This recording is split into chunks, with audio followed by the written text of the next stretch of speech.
Have you ever been just driving along on the road and all of a sudden your check engine light just popped up on your dashboard and you just panic because you don't know what to do?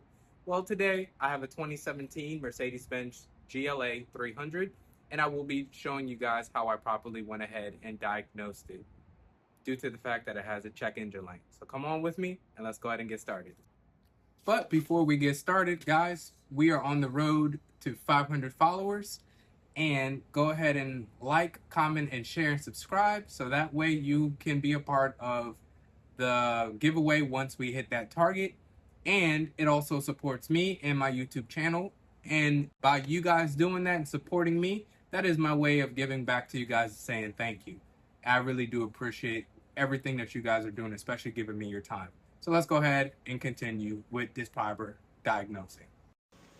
Okay, so as you can see right here, we have 3 faults for the engine, 1 fault for the TCM, and then also the signal for the turn-in signals on both sides do need to be replaced, and we will be doing that as well.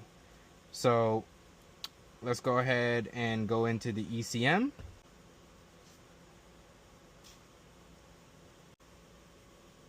Alright, so as you can see right here, we have 3 codes. 2 of them are stored and 1 is active. Now, we have a P030085, which is a stored code, which is just saying that there is misfiring has been detected.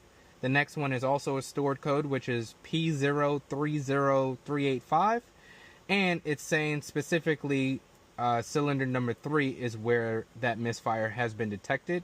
And also we have a P06DA00, and that is an active code saying that the oil pump either has an electrical fault or an open circuit, and that is what's detecting it. So I've already spoken to the customer, and the first thing that we're going to do is we're going to be replacing spark plugs and also coils due to the fact that this vehicle is over 108,000 miles and it is well overdue. It has 108,856 miles. Like I said, it is well overdue for some spark plugs. You roughly want to change your spark plugs anywhere between 70 to 90,000 miles. And like I said, 108 is way beyond it. That can cause your vehicle to misfire, especially if those spark plugs are worn out. So we are going to go ahead and replace the spark plugs and the coils to start off with. And then we will be replacing both left front and right front passenger mirror. We don't have the time today, but we will be coming back and we will be completing those services. So if you guys are enjoying this content, please go ahead and like and follow and share and subscribe, as we're on the road to 500 followers now, and I'll see you all on the next repair. Peace.